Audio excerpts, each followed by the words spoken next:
যদি এখানে মব সৃষ্টি হয়, মব সৃষ্টি করে আমরা ধরে নিয়ে যাতে কিছু করার, আমি ভালোবেসে বঙ্গবন্ধুকে ভালোবেসে এই ধানমন্ডি 32-এ এসেছি।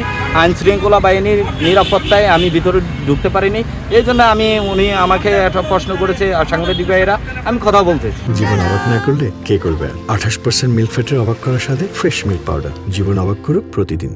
উনি আওয়ামী লীগের দালালি করতে পারবে না ভাইয়া, আওয়ামী লীগের দালালি এখানে চলবে না, ঠিক আছে? আপনারা ওনাকে আওয়ামী লীগের দালালি করতে দিবেন না, এটা আমাদের একদম সহজ কথা। রক্ত লাগলে আমরা রক্ত আরো দিব, কত আমি বলিনি যে মব সৃষ্টি করে আমাকে গ্রেপ্তার করছে, সেটা আমি বলি। আমি বলছি যে 7 মার্চের ভাষণের, ঠিক আছে, উনি 7 মার্চে ভাষণ দেওয়ার পরে বাংলাদেশ স্বাধীন হয়েছে। যদি এখানে মব সৃষ্টি হয়, মব সৃষ্টি করে আমরা ধরে নিয়ে যাতে কিছু করার নেই, সেটা আমি বলছি। কিন্তু উনি আমাকে বলতেছে কিসে মব হয়েছে, উনি যেভাবে বিতর্কভাবে কথা বলতেছে। আপনার পরিচয় কি? আমার পরিচয় হচ্ছে, আমি মহিউদ্দিন তালুকদার, আমার বাড়ি চাঁদপুর, কচুয়া থানা। আমি একজন সাধারণ জনগণ, আমি ভালোবেসে বঙ্গবন্ধুকে ভালোবেসে এই ধানমন্ডি 32-এ এসেছি।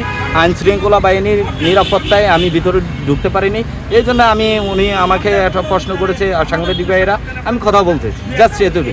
উনি মবের কথা বলে যে মব সৃষ্টি করে আমাকে গ্রেপ্তার করলো, মানে এভাবে আইন শৃঙ্খলা বাহিনীর যে ইয়াটা মানে বিবৃত করে বললো এখানে কথা বলে, মানে আমি তো ওভাবে বলিনি, আমি যেভাবে বলছি সাধারণভাবে বলছি। আর উনি যেভাবে নিয়ে গেছে রাজনীতিক ক্ষেত্রে নিয়ে গেছে, আমি তো রাজনীতির একজন সাধারণ কর্মী কি এখানে আসার সাহস রাখে?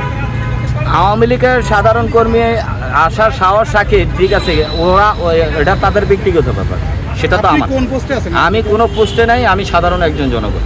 আমি বঙ্গবন্ধুকে ভালোবেসে আসছি, আইন শৃঙ্খলা বাহিনী বলছে যে ভিতরে যাওয়া যাবে না, আমি যাইনি।